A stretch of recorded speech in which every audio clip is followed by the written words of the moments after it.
السلام علیکم ورحمۃ اللہ وبرکاتہ۔ بسم اللہ الرحمن الرحیم۔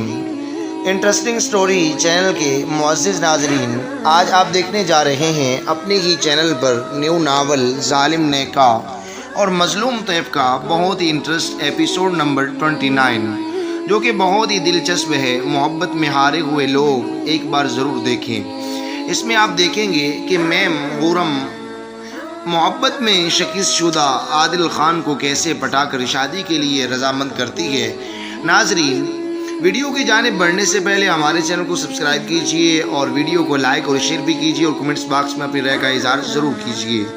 ناظرین، آپ سے ایک رائے طلب کرنا مقصود تھی۔ مسلمانوں کی تاریخ پر ایک بہت ہی خوبصورت اور دلچسپ ناول ہے، جسے پڑھ کر یقیناً آپ کو بہت مزہ بھی آئے گا اور علمی طور پر بہت کچھ سیکھنے کو ملے گا۔ تو اب ہمیں کمنٹس باکس میں بتائیے گا کہ کون کون یہ ناول دیکھنا چاہے گا، تاکہ ہم اسے جاری رکھ پائیں۔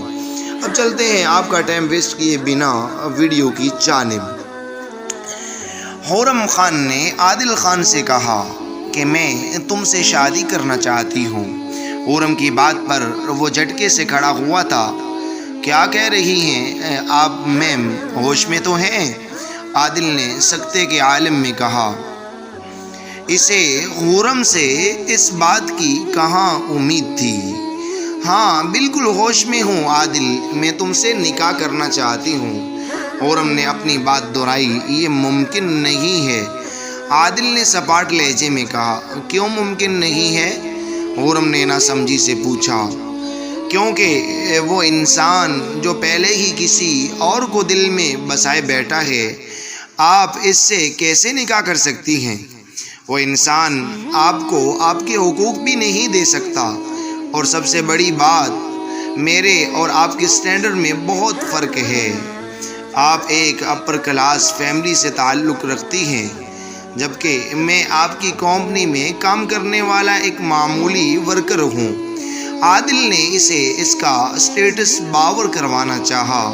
مجھے فرق نہیں پڑتا، اور یہ سب دولت تو دنیا میں ہی رہ جائے گی، مجھے بس تمہارا ساتھ چاہیے۔ خورم نے اس کے پاس آتے ہوئے کہا۔ میں مانتا ہوں میم، یہ سب دنیا کا فائدہ ہے، لیکن پھر بھی جو آپ چاہ رہی ہیں یہ امپاسبل ہے، یہ کبھی نہیں ہو سکتا، اور آپ میرے بارے میں جانتی ہی کتنا ہے؟ عادل نے سوالیہ نگاہیں اس پر مرکوز کرتے ہوئے پوچھا۔ میں زیادہ تو نہیں، لیکن اتنا ضرور جانتی ہوں کہ تم پچھلے 5 سال سے میری کمپنی میں کام کر رہے ہو، اور کسی کو جاننے کے لیے یہ عرصہ بہت زیادہ ہے، اور اس عرصے میں جان چکی ہوں کہ تم ایک اچھے انسان ہو۔ خورم نے صاف گوئی سے کام لیا۔ اچھا، تو آپ کے مطابق کسی کو اپنی زندگی میں شامل کرنے کے لیے اتنا جاننا کافی ہے؟ عادل نے معنی خیزی سے پوچھا۔ کسی کا تو نہیں معلوم، لیکن ہاں، تمہارے بارے میں اتنا جاننا کافی ہے۔ خورم نے فی الفور جواب دیا۔ اوکے، لیکن مجھ سے شادی کر کے آپ کو ملے گا کیا؟ عادل نے اسے جانچتی نظروں سے دیکھتے ہوئے پوچھا۔ ایک مخلص، وفادار اور اچھا انسان۔ خورم کے پاس بھی ہر سوال کا جواب موجود تھا۔ ہم یہ آپ سوچتی ہیں، لیکن میں کسی کو دکھ اور درد دے سکتا ہوں کیا؟ اور کچھ نہیں، اس لیے میں آج تک ہر انسان سے دور رہا ہوں۔ میں اپنی ذات سے کسی کو اذیت نہیں دے سکتا۔ عادل کا لہجہ نم ہوا تھا۔ نہ جانے کیوں وہ اس بات پر نظریں جھکا گیا تھا۔ اچھا، تو اس طرح خود کو اذیت دے کر کون سا نیک کام کر رہے ہو تم؟ تم نے اس لڑکی سے محبت کی اور اسے اس کی خوشی کی خاطر چھوڑ دیا، لیکن خود کو اس طرح اذیت دے کر تم اللہ کو ناراض کر رہے ہو عادل خان۔ جب کسی کی خوشی کے لیے قربانی دی جائے تو اس پر رویا نہیں جاتا۔ خورم نے دھیمے لہجے میں اسے سمجھانا چاہا۔ جی میم، آپ کو آپ کی بات کا جواب مل چکا ہے، میں مزید بحث نہیں کرنا چاہتا، اب میں چلتا ہوں۔ عادل کو مزید بحث کرنا مناسب نہ لگا، اس لیے بات کو ختم کرتے ہوئے بیر کی جانب قدم بڑھا دیے۔ رکو عادل، باتیں ادھوری مت چھوڑا کرو، آج اس بات کو ختم کر کے جاؤ۔ خرم کی آواز پر اپنے بڑھتے قدموں کو روکتا وہ پلٹا تھا۔ کیسی ادھوری باتیں؟ عادل نے نہ سمجھی سے پوچھا۔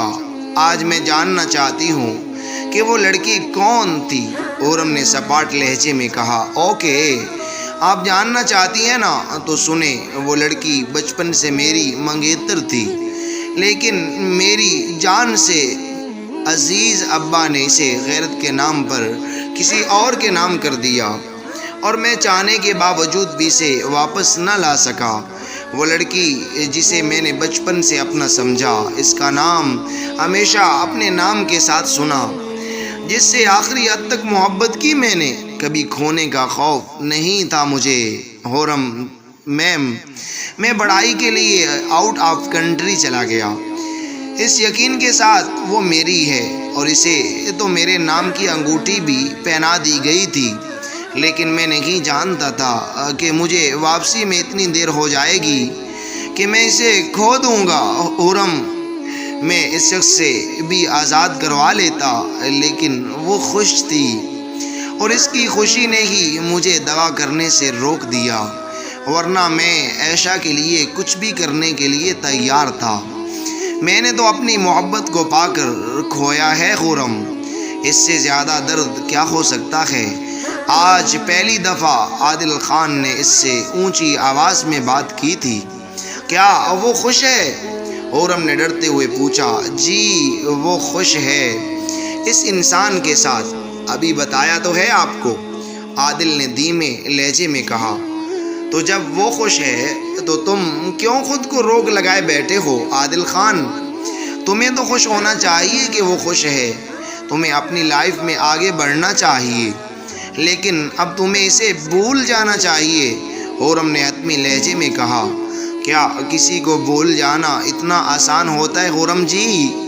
عادل نے تلخ لہجے میں پوچھا۔ میں جانتی ہوں کہ یہ آسان کام نہیں ہے، لیکن عادل، ہم زندگی میں بہت بار گرتے ہیں، اور تب ہم پر منحصر ہوتا ہے کہ ہم گرے رہ کر لوگوں کو مذاق بنانے کا موقع دیں یا خود کو مضبوط بنا کر اٹھ کھڑے ہوں۔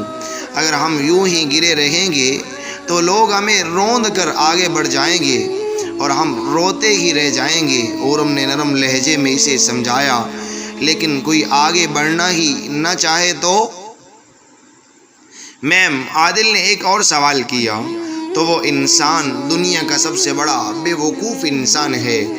یہ زندگی ہے، کوئی کھیل نہیں ہے عادل خان، اور یہ زندگی ہر کام وقت پر ہو تو ٹھیک چلتی ہے، ورنہ یہ ہمیں ذلیل و خوار کر دیتی ہے، اور گزرا ہوا وقت کبھی پلٹ کر نہیں آتا عادل۔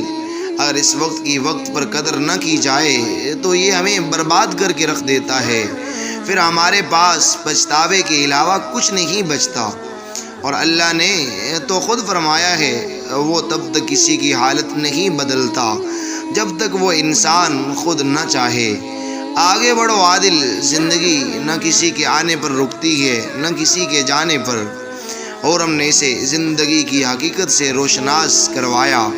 میں جانتا ہوں میم، لیکن میں چاہ کر بھی ایسا نہیں کر پا رہا، میں اسے بھول نہیں پا رہا، عادل نے بے بسی سے کہا۔ کیونکہ تم بھولنا چاہتے ہی نہیں ہو۔ خرم کی بات پر عادل نے نظریں چرائی تھی۔ جس دن تم خود کو اس بند خول سے نکالنے کی پہلی کوشش کرو گے، اس دن تم سب بھول جاؤ گے عادل۔ وہ تمہارے لیے نامحرم ہے، اب وہ کسی اور کے نکاح میں ہے۔ اس کو اس طرح دل میں بسائے رکھنے سے تم اللہ کے نزدیک گناہ کے مرتکب ہو رہے ہو۔ خرم نے پھر سے کوشش کی۔ وہ عادل کو نارمل دیکھنا چاہتی تھی، وہ چاہتی تھی کہ وہ بھی نارمل لائف گزارے۔ جی میم، میں کوشش کروں گا، عادل نے نظریں جھکاتے ہوئے کہا، اور میں جانتی ہوں تم ضرور کامیاب ہو جاؤ گے۔ بس ایک کام کرنا عادل، اللہ کو تلاش کرنا، اور جس دن تم اللہ کو تلاش کر لو گے کوئی غم نہیں رہے گا، مجھے انتظار رہے گا اس دن کا، خرم نے پر امید لہجے میں کہا۔ انشاءاللہ میم، کیا اب میں جا سکتا ہوں؟ اس نے اجازت طلب کی۔ جی ضرور، خرم نے اس بات میں سر ہلاتے ہوئے اسے جانے کی اجازت دی۔ وہ پرمیشن ملتے ہی گلاس ڈور کھولتا وہاں سے نکلتا چلا گیا اور خرم کی نظروں نے دور تک اس کا تعاقب کیا تھا۔ وہ خوش تھی، آج پہلی دفعہ عادل نے اس سے اتنی طویل بات کی تھی۔ آج وہ عادل کے خود پر چڑھائے خول کو توڑ تو نہیں سکی لیکن چٹخا ضرور چکی تھی اور اسے یقین تھا وہ ایک دن عادل کو اس خول سے ضرور آزاد کروا لے گی۔ ناظرین، یہ ناول ابھی تک جاری ہے اور آپ اس کے نیکسٹ ایپیسوڈ میں دیکھیں گے کہ کیا خرم کی کیسے عادل کے ساتھ شادی ہوتی ہے، کیا کرتا ہے عادل اور کیا کرتی ہے یہ خرم، اور آپ دیکھیں گے حازم اور روحی کے نکاح پر کہ کیسے زیان کا ان سے آمنا سامنا ہوتا ہے اور پھر کیسے حیثم، حازم اور روحی کے سوال کی بچھاڑ اور سامنے کھڑی زویا دکھ اور دردوں کی شکار اور لوئز لیزا ایو ابا ابا کہہ کے پکارے گی۔ یہ حالات کیسے فیس کرے گا زیان، یہ سب جاننے کے لیے ہمارے نیکسٹ ایپی کا انتظار کیجیے گا اور ہمارے چینل کو پلیز سبسکرائب کیجیے گا، ہماری ویڈیو کو لائک اور شیئر کیجیے اور کمنٹس باکس میں رہ کا اظہار کیجیے گا اور ضرور بتائیے گا کہ اسلامی تاریخ کو جاننے کے لیے ایک بہت ہی دلچسپ ناول ہے، کون کون سننا چاہے گا، پڑھنا چاہے گا۔ ہمیں اجازت دیجیے نیکسٹ ایپیسوڈ تک، جزاکم اللہ خیر، اللہ حافظ۔